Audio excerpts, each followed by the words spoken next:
সুপ্রভাত বন্ধুরা। কারণে অকারণে ব্লগের আমি শিপ্রা বলছি। মর্নিং ওয়াকে বেরিয়ে পড়েছি।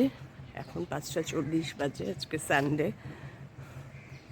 কে আর ব্যস্ততা নেই, বাবানের ছুটি। মর্নিং ওয়াক করে আস্তে ধীরে বাড়ি ফিরবো। তবে কি বলতো, এই বর্ষা বাদলের দিনে না, কর্তা তো মেয়ের বাড়িতে ঢোকে একটু তুলসী পাতা দিতে। এই সময় আমি একা একা মর্নিং ওয়াক করি, তো একটু হাঁটি, ও যতক্ষণ না আসে। একটু ভয় ভয় লাগে, রাস্তাঘাট একদম নির্জন একদম। যার জন্য কর্তা বারণ করেছে, বেশি দূরে যাবে না, সামনেই থাকবে, মেয়ের বাড়ির সামনেই, বেশি দূরে যাই না। তোমরা সবাই কেমন আছো গো? আছি, আমি ভালোই আছি। ভালো আছি মিন্স আমার বাড়ি হসপিটাল এখন। সববার জ্বর, সববার সর্দি জ্বর, শুধু একমাত্র আমি ছাড়া। এখন আমি কতদিন ঠিক থাকবো জানি না। কাল থেকে আমার কর্তারও হয়েছে, এখন জানি না কি হবে। মেয়ের বার্থডের খাওয়া দাওয়া আছে আজকে, বিকেলবেলায় হয়তো যাব। কতটুকু কি যাওয়া হবে জানি না, গেলে তোমাদেরও নিয়ে যাব। এক ফোঁটা দু ফোঁটা বৃষ্টি শুরু হয়েছে।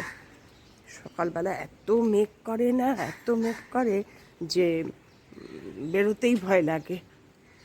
এই যে ছাতা হাতে সব সময় বেরোই, বেরোতে হবেই।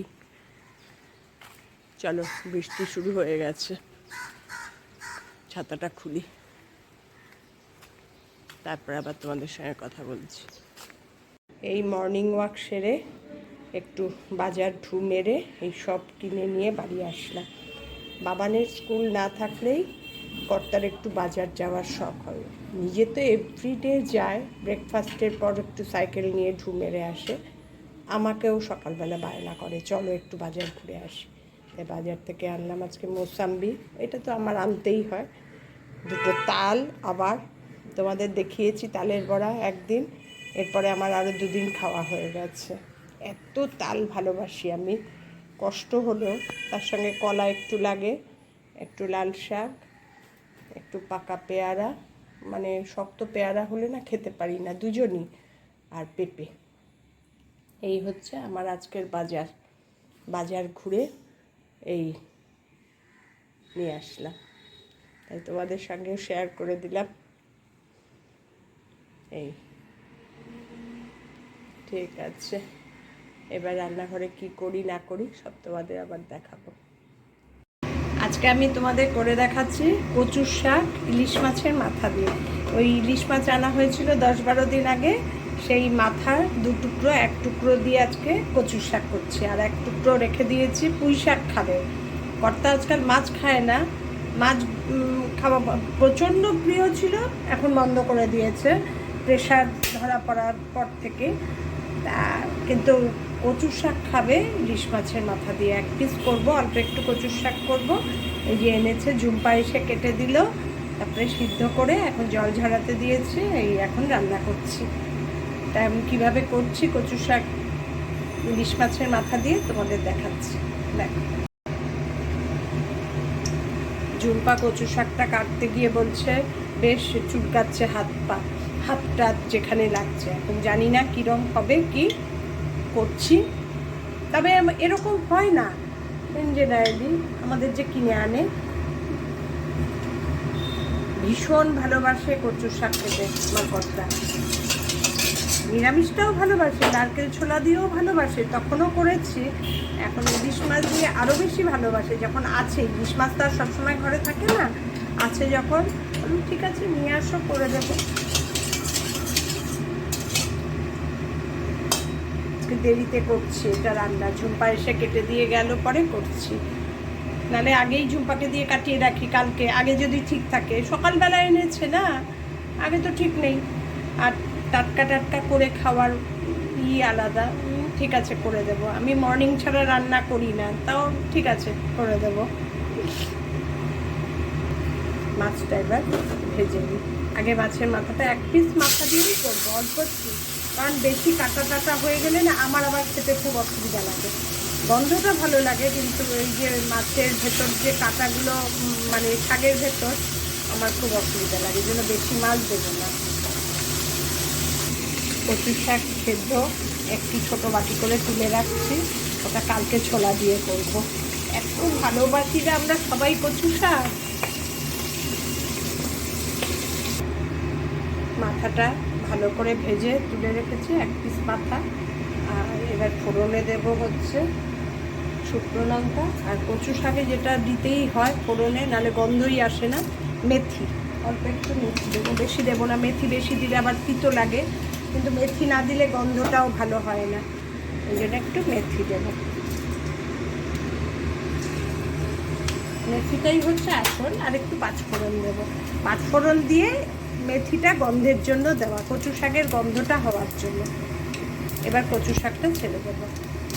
কচু শাকটা ছেড়ে দিলাম। এই ঝাঁঝরির মধ্যে জল ঝরাতে রেখেছিলাম। জল ঝরিয়ে ভালো করে না দিলে না কচু শাক মানে ওই জলটা থাকলে, এবারে একটু ভাজা ভাজা করবো, মোটামুটি হয়ে আসবে। আর কচু শাকে কিছু দেওয়ার নেই। আর দেবো কাঁচা লঙ্কা চেরা। কচু শাকে একটু কাঁচা লঙ্কার গন্ধ না হলে ভালো লাগে না। কাঁচা লঙ্কা চিড়ে রেখেছি, এই এবার নুন দিয়ে হলুদ দিয়ে হতে দেবো, খোলাই থাকবে। কচু শাক রান্না করা খুব ইজি, কিন্তু এই যে ভয় লাগে চুলকায় নাকি, কাটাকাটি কে কাটবে।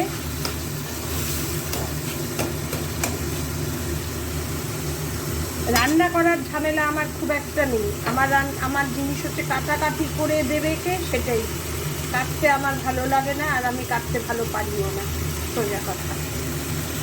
নুন দিয়ে একটু নুন দিয়ে প্রেশারে একটা সিটি তুলে রেখেছি, তাও আর একটু নুন দিলাম। নুন দিলাম আর হলুদ দেবো, হলুদ দিয়ে দেবো, হয়ে যাবে। কচু শাকের সব দেওয়া কমপ্লিট। এবার একটু এটা হতে দেবো, ভাজা ভাজা মতন একদম হবে। তারপর মাছের মাথাটা উপরে দিয়ে, আর কচু শাকে কিছু দেওয়া নেই। প্রথমে শুকনো লঙ্কা, পাঁচফোড়ন, তার মধ্যে একটু মেথি বেশি, মানে পাঁচফোড়নের মধ্যেও মেথি থাকে, কিন্তু আমি আলাদা করে একটু মেথি দিই। মেথির গন্ধটা না হলে কচু শাকটা খুব ভাতটা ভালো লাগে না। তোমরা এইভাবে করে খেয়ে একটু মেথি দিয়ে, বেশি মেথি দেবে না, বেশি মেথি দিলে মেথি নিজে তেতো তো, তাই ভালো লাগে না।